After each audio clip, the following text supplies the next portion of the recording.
Agora entrou ao vivo aqui. Estamos aqui com o governador Roberto Requião no programa de hoje, Plural Entrevista. Primeiro, antes de mais nada, deixa eu fazer um agradecimento aqui ao governador por aceitar o nosso convite.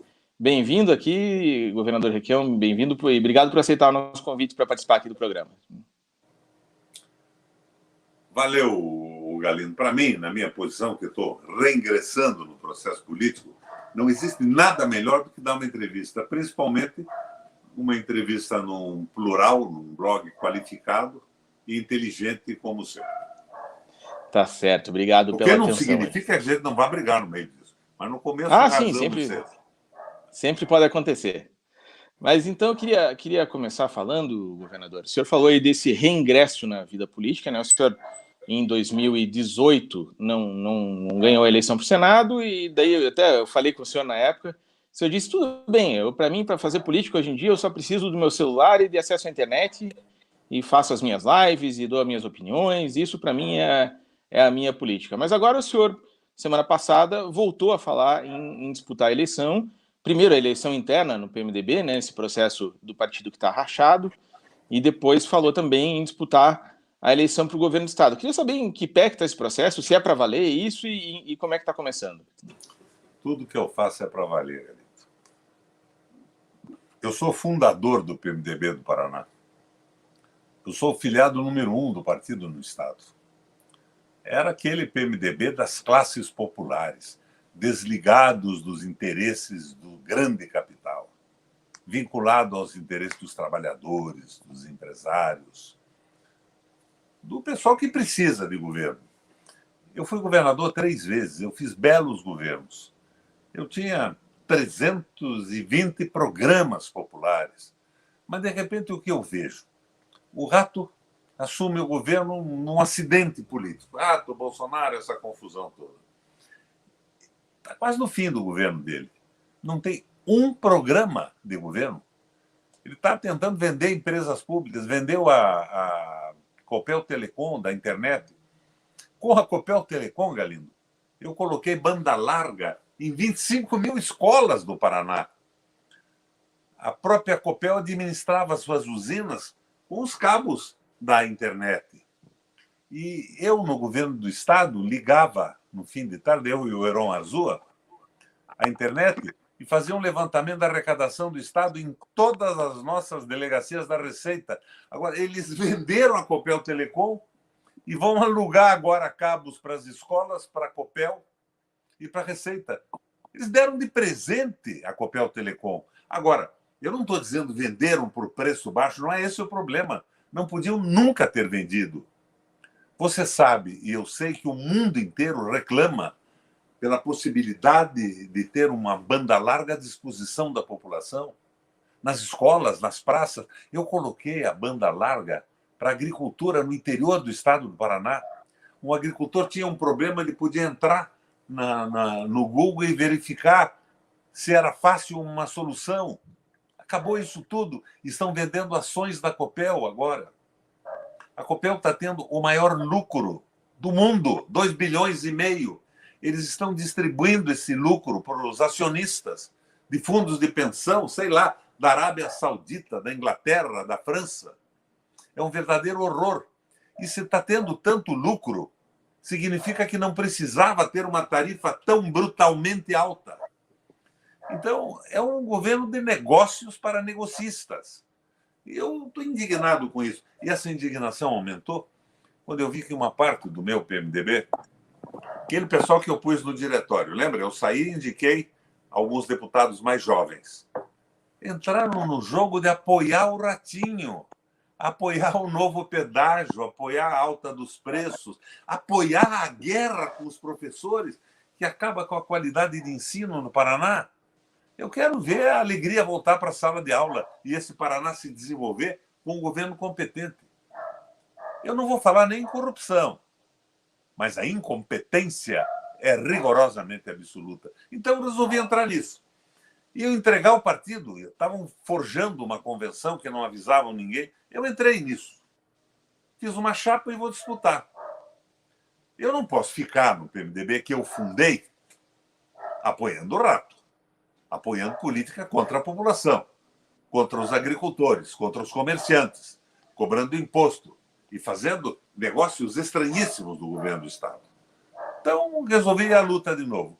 Como eu disse a você no off, aí, eu fiz um check-up, médicos especializados, eles me disseram: Requião, você tem 80 anos, você só tem agora de vida útil. Eles não disseram que eu ia morrer. De vida útil, você só tem 40 anos. Depois tem que se aposentar. Daqui a 40 anos eu vou para a praia jogar bocha com os velhinhos. Mas agora eu tenho conhecimento, eu fui presidente do Parlamento Europeu Latino-Americano, entendo da máquina pública, entendo da economia. Eu quero é consertar o Paraná dessa bagunça que está sendo deixada. Sou candidato primeiro presidente do PMDB e isso abre a porta para mim ser candidato ao governo do Estado. O primeiro passo justamente seria o senhor ter mais ou menos um controle do partido, né, que hoje está na mão dos seus adversários internos. E se não tiver o controle, eu saio do partido. Eu não pois vou isso que eu queria Bolsonaro perguntar. E Ratinho. É isso que eu queria perguntar justamente, porque nos últimos meses teve vários boatos de que o senhor poderia ir para o PSB, que o senhor poderia ir para o PT. Existem mesmo esses convites? Não e o senhor pensa boatos, em aceitar? Foram convites. Mas eu estou dentro do PMDB brigando. Eu fundei esse partido. E o partido que eu fundei não era essa barbaridade que se transformou o PMDB nacional. Então, é uma tentativa de recuperação, apelando para os velhos companheiros. E, evidentemente, com uma expectativa de poder consertar as bobagens que esse pessoal está fazendo no Paraná. Estou acabando com o Estado, Galindo. É uma incompetência absoluta. Você sabe que hoje, eu soube que o Rato lançou medidas contra o frio que vai, segundo agências de sondagem norte-americanas, atingir o sul do Brasil, o Paraná, que pode ir até 9 graus abaixo de zero, 10 graus.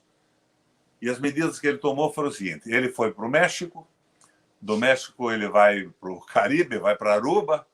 Quando parar o frio aqui no Paraná, ele vai para Miami, fica uns 10 dias e volta depois. Então, é proteção dele contra o frio. Nenhuma medida para atender a população pobre e os mais necessitados. É horrível isso. Muito ruim. Mas hoje vendo o funcionamento do MDB nos últimos anos, né, a gente fica em dúvida se o senhor consegue, de fato, vencer essa convenção, porque o partido, de fato, está partindo com toda a força para apoiar o governo federal e principalmente o governo do Estado. Como é que vai se dar esse debate, sendo que hoje o senhor está fora do governo, fora do poder, né, para poder trazer essas pessoas para perto? Olha, eu só vou saber isso disputando, se ainda existe o PMDB ou não. Então, a chapa Onibelli, que tinha sido meu companheiro até pouco tempo, disse que tomou uma dose lá do sistema de retenção, combate à Covid em Itajaí, e subiu para a cabeça. E o Sérgio Souza. O Sérgio Souza, eu demiti do meu governo por motivos éticos. Não vou comentar isso com você agora, mas eu não posso aceitar o tipo de comportamento que ele representa. Agora, fundamentalmente, ele podia ser perdoado também. Eu sou cristão. Eu aplicaria a ele o Código Canônico. Primeiro o arrependimento, Galindo. Depois a confissão. Em seguida a penitência e só então o perdão. O perdão não seria se colocar a favor do Paraná e contra toda essa fisiologia da qual ele participou até agora. Pode ser perdoado, mas eu não posso imaginar em deixar na mão desta gente o partido para ser negociado com o Rato. Não. Então, estou na luta. Agora, de repente, se eu perder essa convenção, eu estou sendo expulso do PMDB, não estou saindo.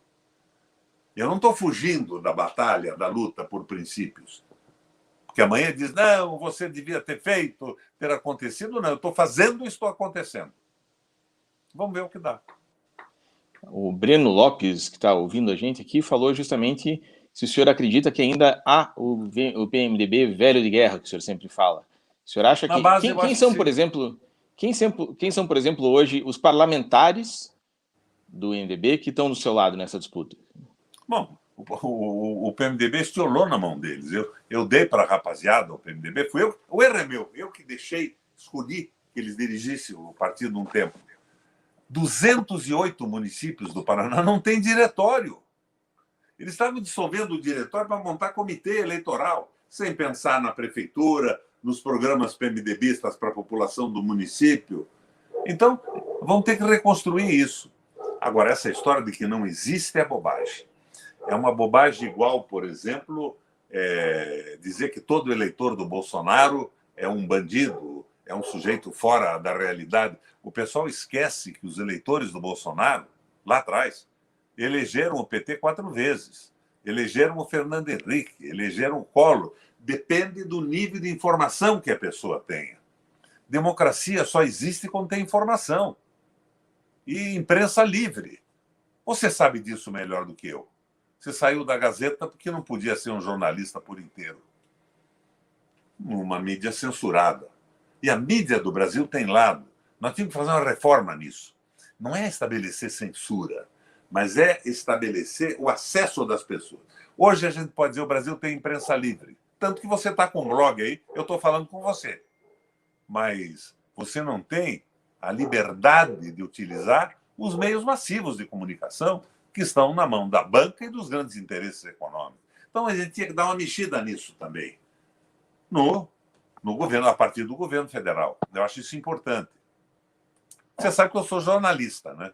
Então, eu sou um devoto da imprensa livre, como eu estou fazendo com você aqui agora. A possibilidade de dizer o que pensa. Mas nós vamos mandar esse blog de cima aí para algumas milhares de pessoas. A Globo vai entrar falando com 25 milhões de pessoas no Jornal Nacional. Certo. Então, é livre, mas não é acessível às pessoas que pensam. É acessível aos grandes interesses que comandam a economia. E como dizia o James Carlyle na eleição do Bill Clinton, né? Quando discutiam política, o que você vai fazer, não vai fazer, ele dizia, é a economia, estúpido. A economia que define a votação de uma população desinformada.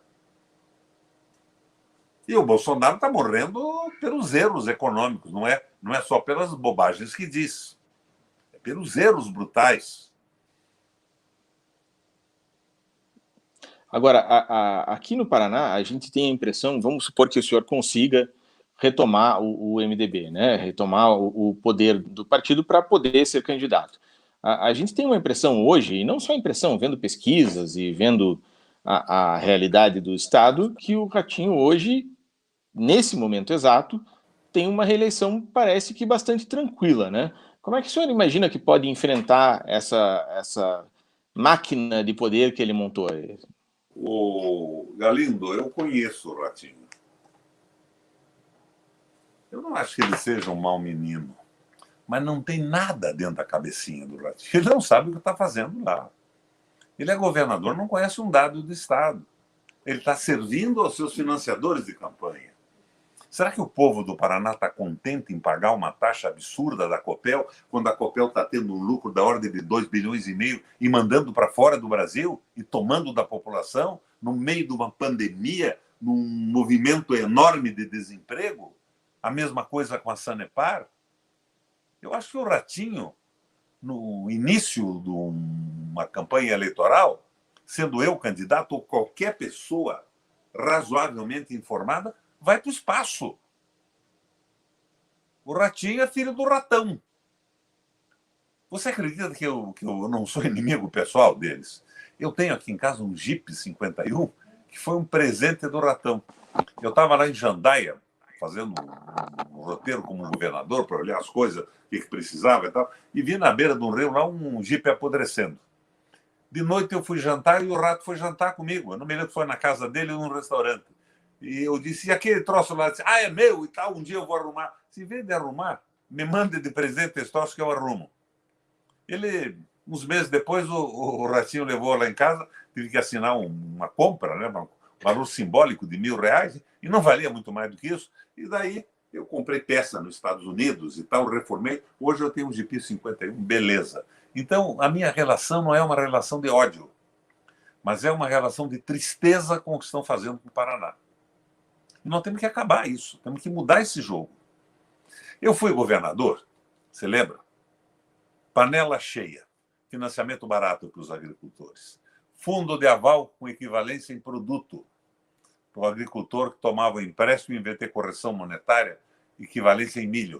O preço do milho é que ajustava a sua dívida. Trator solidário, irrigação noturna, a água de noite nas hidrelétricas já continua passando, ninguém usa. Então, eu criei o programa de irrigação, porque sem água não tem agricultura. Não adianta agrotóxico, nem adubo, para o bem ou para o mal, tem que ter água. E para empresas de agricultura pequenas e grandes, juros para pagar o sistema, alguém tinha que pagar o sistema. Um pequeno agricultor tinha que pagar o sistema. De 1%, Galindo. 1% ao mês? Não. 1% ao ano. E transformei a agricultura do Paraná. Programa de calcário. E tudo isso fez uma reversão no êxodo rural. A população que vinha do campo para as cidades, inchando periferia, começou a voltar. Porque viu uma possibilidade de progresso na sua base de nascimento. Foi um governo bacana o meu. Perfeito? Não foi, né? Ninguém é perfeito. Nem eu, não tenho essa pretensão. Mas aprendi. E o fundamental é que os erros que eu posso ter cometido eu não vou repetir. Eu conheço o mundo hoje como presidente do Parlamento Europeu Latino-Americano. Conheço acertos e erros de países no mundo inteiro. Então, se for governador, vou fazer uma coisa muito melhor. Mas no mesmo caminho, respeito às pessoas, fraternidade, amor, identidade com a população. Você já me viu falar alguma coisa homofóbica? Não. Não viu, porque eu nunca falei. Mas eu sou presidente de honra do movimento LGTBS no Paraná. Por quê? Porque respeitei todo mundo. Por consideração à minha prática. E a prática é o critério da verdade. Estou naquela linha do pato. Ó. Você viu o que o nosso Francisco fez em relação a isso? Diziam, não, orgulho gay, você tem que não sei o quê, fazer isso, fazer aquilo. O que ele fez? Ele não abriu a boca. Ele fez um lanche no Vaticano e convidou todos os movimentos identitários. Não fez nem elogio, mas com esse gesto ele mostrou: vocês são filhos de Deus, por Deus foram criados e não sou eu que vou recriminá-los.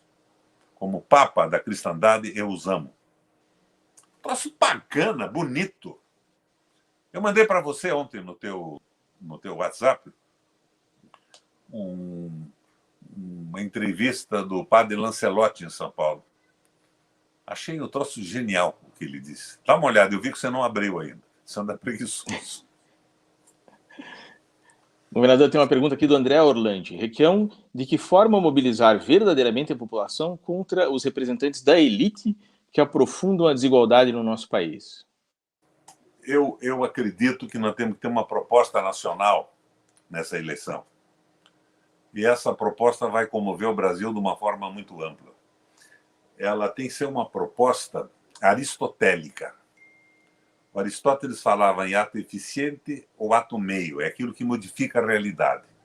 Ela não pode ser temerosamente covarde para fazer uma frente ampla e entregar parte do poder que devia ser do povo em seu benefício para banqueiros e donos do dinheiro, mas ela não pode ser temerariamente exagerada, imaginando que se vai modificar tudo de uma hora para outra, porque ela vai cair e não se sustenta. O ato meio é uma proposta moderada, que pode nos dar o apoio de 80% a 84% da população brasileira. O Guerreiro Ramos, Negrão Guerreiro, conhece o Guerreiro? É o meu ídolo na sociologia. Ele falava nesse ato meio e dizia que a gente não pode imaginar que a gente vai acabar com uma sociedade injusta da noite para o dia. Porque a nível nacional, se você estourar isso, vira uma anarquia. A produção acaba, vira uma anarquia completa.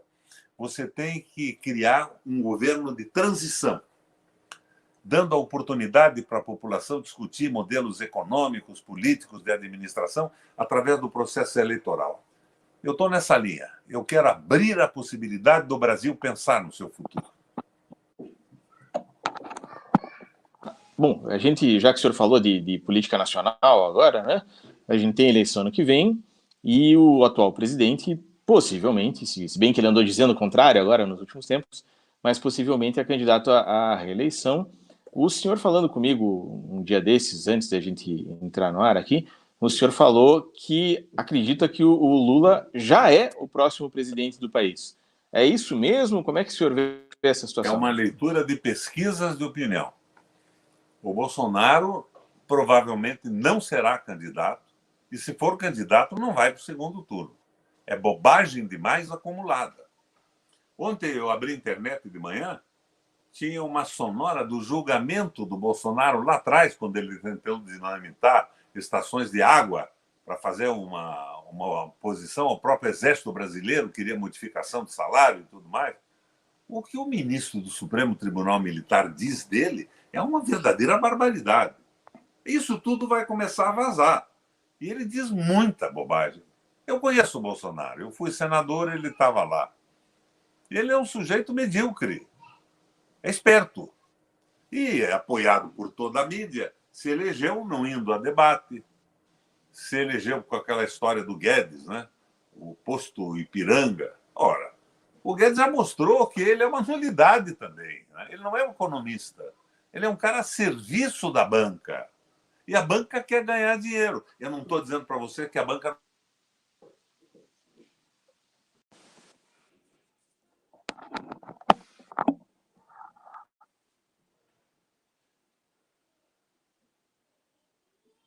Acho que tivemos uma travada aqui. Não sei se vocês estão ouvindo. Sim, entrou agora. A internet do governador deu uma pifada. Caiu aí, né, Galindo? Eu não sei se foi aqui ou aí, mas caiu. Aqui. Mas olha, eu vi que o Zocante, você acha que Lira vai ter a seriedade? Não, não vai, né? Não vai, né? Não tem. Essa aí já passou, né? O Lira fez um acordo para ser presidente com os Bolsonaro, com essa gente toda. É um negocista, um fisiológico. Ele não está preocupado com o Brasil, nem com nada. Agora, o Bolsonaro não cai porque o pessoal do dinheiro é que está mandando no Brasil. Você veja, o Bolsonaro não pode escolher mais nem o chefe da Casa Civil. O tal Centrão botou lá o Ciro que Nogueira. Miranda, não é isso? Nogueira. Na Casa Civil. O Bolsonaro não manda mais em nada. O Bolsonaro é um animador de picadeiro desse circo. Mas, ao mesmo tempo, eles vão a sorrelfa por baixo do pano, colocando legislações contra a vida decente do povo brasileiro e a favor do grande capital internacional. Estão acabando com o Brasil. Isso fere a minha formação política. Você sabe que eu sou oficial também do Exército, né? Eu saí do CPOR, eu sou da reserva. Dizem, vai haver um golpe militar. Você acredita nisso, Galindo? Eu não acredito. Ninguém vai fazer a massa do Exército, da Aeronáutica e da Marinha fazer um movimento para apoiar ladrão da vacina, falsificador de concorrência. As Forças Armadas podem até se iludir com modelos econômicos e tal, esquerda, direita, mas eles não vão se levantar para tirar ladrão da cadeia e pôr no comando da nação. Não vai haver golpe. Eu digo a você isso com o conhecimento que eu tenho como oriundo do Centro de Preparação de Oficiais da Reserva. O Exército Brasileiro não é isso. Não é capaz de uma canalice dessa. Não vai haver golpe algum. Agora, governador, não sei se você está me ouvindo, está ouvindo bem, hein? Estou ouvindo, sim. Você de vez em quando some. Tem um probleminha aqui da internet, não sei o que está acontecendo. Mas o senhor falou que o Bolsonaro não chega nem no segundo turno, que ele, enfim, né, tem todos esses problemas que o senhor falou, e a gente sabe disso. Mas na eleição de 2018, a gente também subestimou ele, né? E ele acabou chegando lá. Será que a gente não corre o risco de fazer o mesmo erro duas vezes? Não, mas nós não subestimamos o Bolsonaro. Nós subestimamos o apoio que ele teve da Rede Globo, das grandes corporações, dos interessados em nos tomar o petróleo do pré-sal, a própria Petrobras, a água e tudo mais. Se reuniram para pôr o Bolsonaro. Você sabe que o Bolsonaro, anteriormente a isso tudo, ele defendia a empresa pública. Quando o Fernando Henrique privatizou a Vale do Rio Doce, ele dizia que o Fernando Henrique tinha que ser fuzilado. E depois ele está promovendo a entrega até da Eletrobras. Então ele está a serviço de interesses que financiaram a sua aventura. Eu vi também ontem um artigo do brigadeiro Ferola, que era o presidente do Supremo Tribunal Militar. O que ele diz do Bolsonaro é terrível. Eles tinham consciência de que ele era um doido. Mas está aí. É presidente da República. É o nosso chefe, Galindo, meu e seu. Agora, o senhor falou que tem essa situação do Lula, que hoje é o favorito, né? O senhor vai com o Lula mesmo? O senhor chega, às vezes, parece que a ter alguma proximidade com o Ciro Gomes? Tem uma outra possibilidade que o senhor vê ou não? Eu tenho uma proximidade muito grande com o meu país e com o nosso povo. A minha identidade é essa. Eu quero apoiar um projeto que corrija erros cometidos e que seja um projeto interessante para o Brasil. Eu não sou adorador de ninguém. Gosto do Lula, ele é meu amigo pessoal. Mas se o lulismo é um credo, eu não sou devoto. Eu sou devoto do país. Eu, por origem até familiar, o meu bisavô, Galindo, fundou o primeiro Partido Socialista no Brasil no dia seguinte da proclamação da República. O meu trisavô foi o lugar-tenente do Frei Caneca, na Confederação do Equador. O meu avô e o meu pai eram militantes sociais. Então, eu quero ter a oportunidade de apoiar e de votar num projeto de governo e não numa pessoa. É essa a minha posição. Não excluo o Lula, não excluo ninguém. Mas eu, por exemplo, estou profundamente irritado com o apoio do PT ao Banco Central Independente. Eles criaram, foi do líder do PT a proposta de uma conta vinculante para instituições financeiras no Banco Central. Então, por que isto é horrível? Se você é dono de um banco e amanhã você verifica, no fim da tarde, que o dinheiro que você tinha para aplicar ficou no teu caixa. O juro que você está propondo é muito alto. O que você faz depois da manhã? Você baixa o juro para pôr o dinheiro no mercado, que parado ele não te rende nada, não é isso? O líder do PT fez uma proposta que foi aprovada no Senado e na Câmara, dizendo o seguinte: vamos criar uma conta voluntária remunerada dos bancos do Banco Central.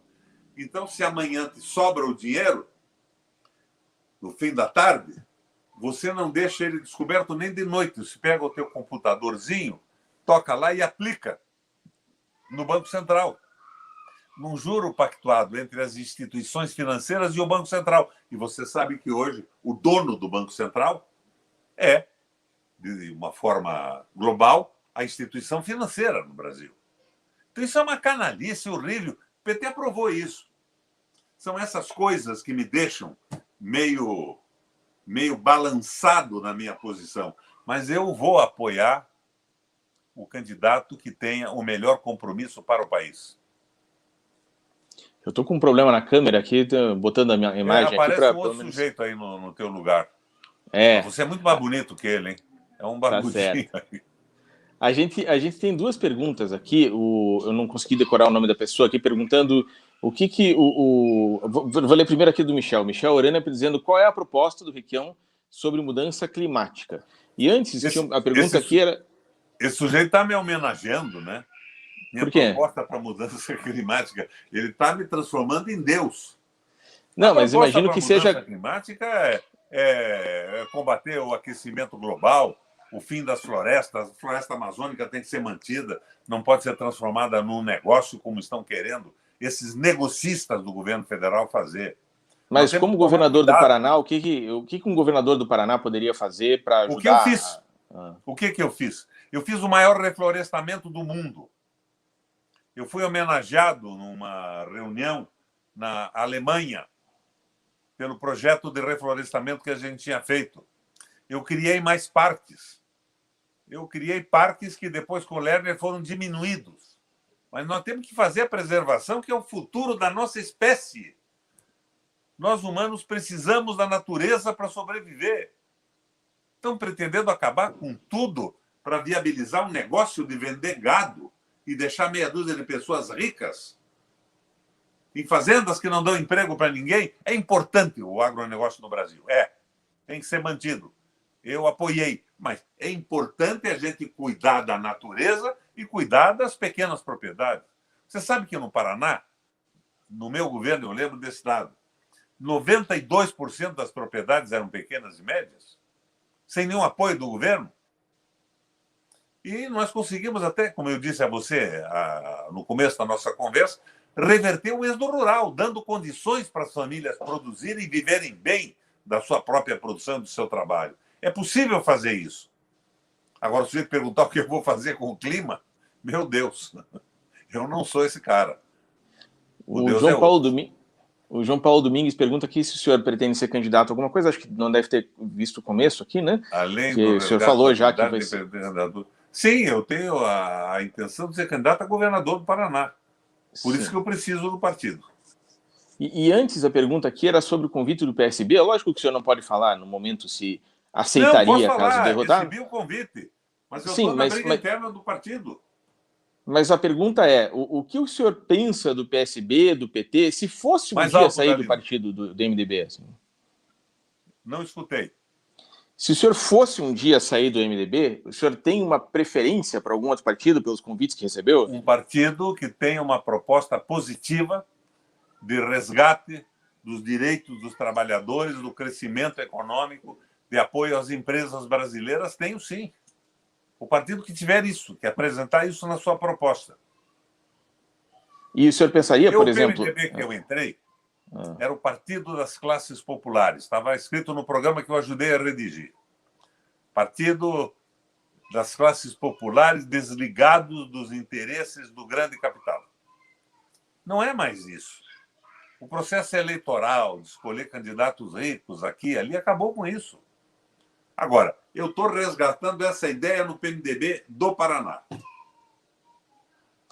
Marcelo Duarte... Ou vou perder para o Sérgio Souza, para a Nibeli, para esse pessoal todo que tem um distúrbio intelectual aí depois de terem feito o ozônio rabial lá em Itajaí. Provavelmente isso. Não conto, até não acredito. O Marcelo Duarte pergunta não, ele faz um pedido aqui. Por favor, se filie ao PT, ex-candidato a deputado federal. O MDB morreu, diz ele. O senhor pensa em ir para o PT? O Marcelo Duarte está fazendo uma guerra contra o PT. Está fazendo uma guerra contra o PT. Se eu for candidato a deputado federal, eu vou atrapalhar muito deputado bom, que tem uma posição progressista. O meu jogo é ser candidato ao governo do Estado numa grande aliança partidária. E eu acho que nós vamos conseguir reunir PDT, PT e outros partidos. Inclusive, esta semana eu fui procurado pelo presidente do PL, que quer participar disso também. Agora, alianças são possíveis, mas alianças com programa, claro, não com pessoas. Não tem essa história, você vai entregar uma secretaria para um partido, a outra para... Não, tem um programa para o Paraná. E os partidos podem aderir a esse programa. Aliança pessoal, não. Isso é canalice. O Michel Urânia insiste aqui em falar na questão do meio ambiente, né? Perguntando se, além do reflorestamento, o senhor pensa em economia sustentável, descarbonização e outras propostas para o governo do Estado. Ele dá uma olhada no governo que eu fiz e nos prêmios que eu recebi na Alemanha. É demais, né? Foi uma equipe que fez isso. Nós criamos os maiores parques do Brasil. O maior parque urbano do país hoje é o parque que eu criei aqui ao lado de Almirante Tamandaré. Mas criei parques no estado inteiro. Porque eu sou verde. Eu sou um PMDBista verde. Eu tenho uma ligação profunda com a preservação da natureza. Programas de reciclagem de lixo urbano, descarbonização é fundamental. Acabar com as usinas de carvão, que não filtram nada.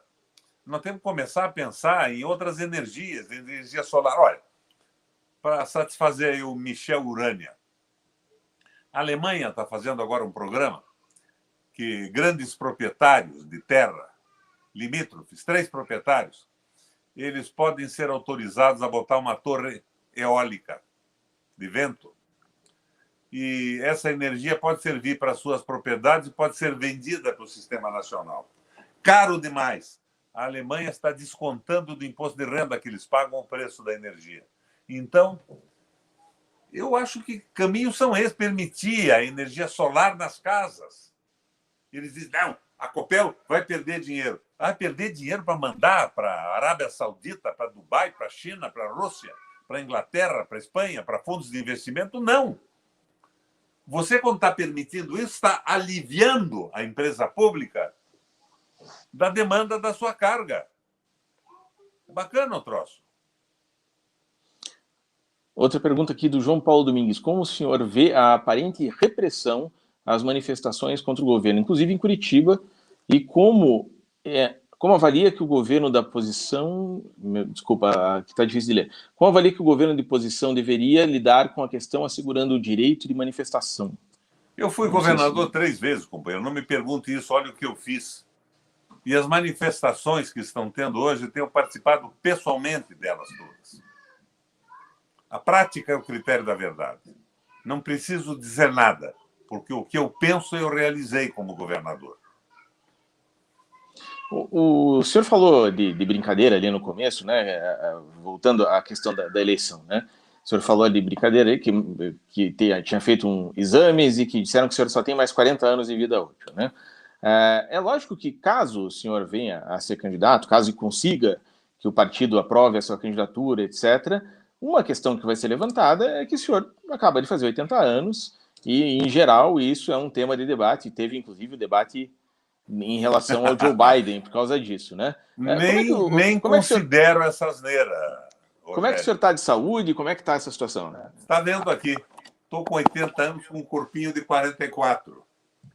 Antes de vir conversar com você, saí da minha academia agora, onde fiz o meu treino semanal. Faço 3 vezes por semana. Estou bem à beça. Tá com fôlego para aguentar, mas o senhor sabe que vai ser questionado isso, caso o senhor seja candidato, vai ser usado, né? Sumiu tua voz. Eu falei que sabe que isso vai ser usado, né, na campanha. Não. Eu posso usar que essa juventude toda pode morrer de Covid, porque sócio de ozônio rabial não é uma garantia de que eles não vão morrer depois da manhã. Certo. A pergunta do João Paulo que a gente já fez. Sobre a situação do Ciro Gomes, eu perguntei ele atrás, né? O senhor já falou outras vezes que tem algumas afinidades com ele. O senhor poderia, por exemplo, ir para o PDT e apoiar a candidatura dele? Se não tivermos uma proposta clara para o Brasil, se de repente o PT resolver dizer não, o Lula se elege, bota um Meirelles, depois Joaquim Levy, eu estou fora. Me perdoa a franqueza.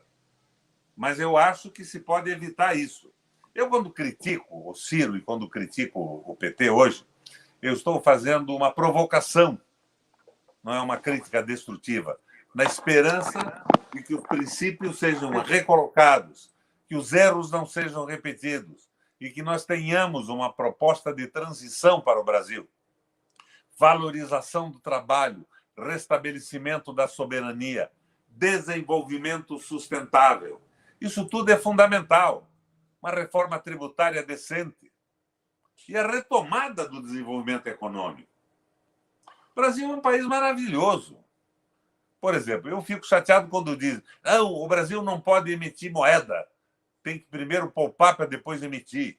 Porque uma dona de casa só gasta o que tem. A dona de casa não emite moeda. A dona de casa não é dona das florestas, dos minérios, da água, do petróleo. O país pode emitir para se desenvolver. O que ele não pode é jogar fora dinheiro. E o que ele não pode é entregar suas riquezas naturais para interesses de grupos econômicos internacionais. Esse é o erro. Por exemplo, você sabe que o Banco do Brasil hoje tem 59,6% de ações no mercado privado? Venderam isso, é um erro. Você sabe que a Petrobras tem 64% de ações no mercado privado e uma parte grande, mais de 40%, vinculados à Bolsa de Nova York, ou seja, vinculados ao direito norte-americano e não ao nosso. Então, esse pessoal quer o quê? Ajudar o Brasil a se desenvolver? Não. Esse pessoal quer rendimento do seu investimento, está se lixando para o Brasil. E uma parte desses investidores, a maior parte, a grande parte, não sabe nem onde fica o Paraná, Santa Catarina, onde ficam essas usinas que eles estão comprando, desses irresponsáveis que tomaram conta da República. Tem aqui uma pergunta do Michel falando se o senhor aceitaria ser vice de outro candidato. Do quê? Se o senhor aceitaria ser vice de outro candidato. Eu quero um bom programa para o Estado. Eu não estou fazendo um jogo pessoal. Meu jogo pessoal agora é pelo PMDB do Paraná, que eu fundei. Eu fundei. Eu sou o filiado número 1, fui eu que organizei o partido depois que ele foi destruído pela ditadura. O velho MDB de guerra. Agora, se ele não existe mais, eu não vou abandonar a política em defesa do meu Estado e do país. Vamos ver o que dá isso. Está uma zona essa convenção. Diz que é uma convenção mista pela internet e presencial e tal. No fim, o pessoal não vai saber como votar pela internet. Pode ser uma malandragem desses caras. Eles já tinham feito uma convenção antes, que foi anulada. Anulada pelo Sérgio Souza contra o tal do Anibelinho. Agora, como querem se aliar o Ratinho, os dois se aliaram e fizeram uma chapa só contra a chapa do velho MDB de guerra, contra a nossa chapa, que é o PMDB de verdade, que não se vende, que não se compra e que tem compromissos com o Estado do Paraná. Tem identidade com a nossa gente. Isso é fundamental, galera. A gente está chegando no fim do tempo, vou aproveitar para ler umas perguntas aqui de quem está assistindo. O Edson Santos diz, qual seria o seu projeto para a educação do Paraná? Lógico que isso exige, né, uma hora de conversa, mas...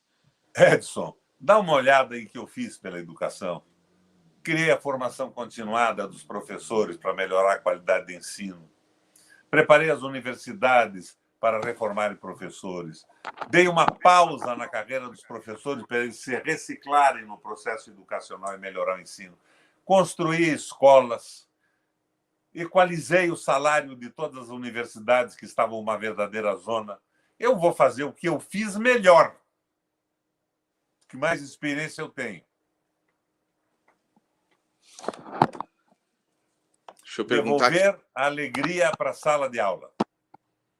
Não sei se tem mais alguma pergunta. Dos pais de alunos e dos professores, com qualidade de ensino. Nós éramos o primeiro lugar do Brasil no IDEB.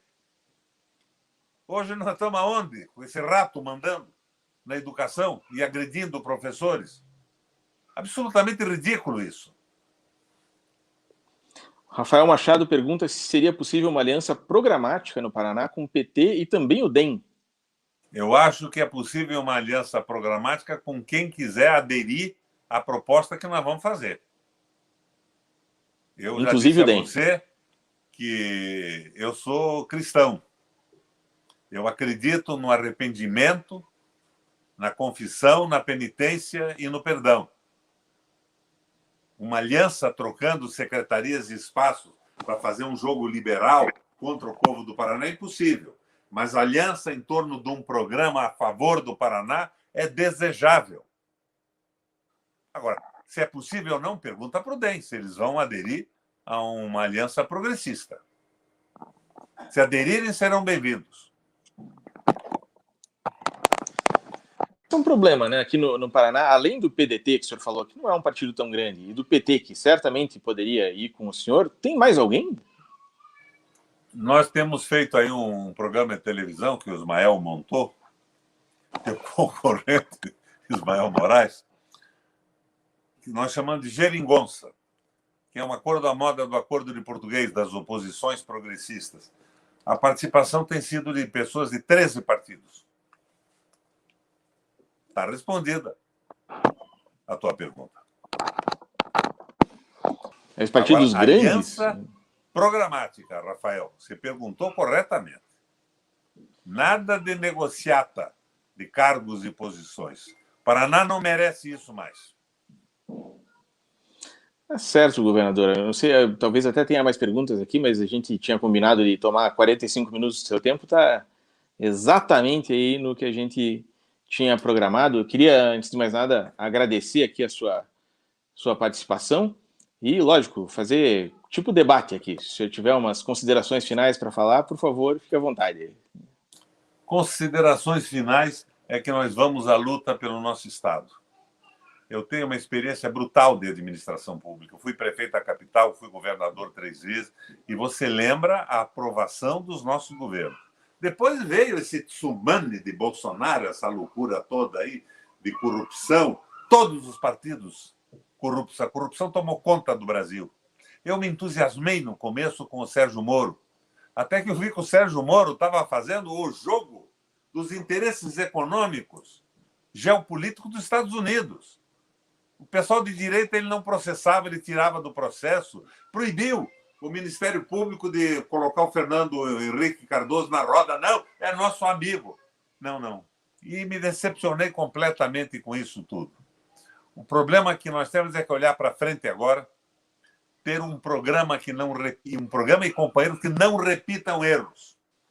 Não quero condenar ninguém. Todo mundo pode errar num determinado momento. Mas essa unidade nacional a favor do Brasil, do nosso crescimento, do nosso processo civilizatório é possível. Estou entusiasmado com isso. E antes de completar 120 anos, quero ver isso implantado no país. Obrigado, Galito.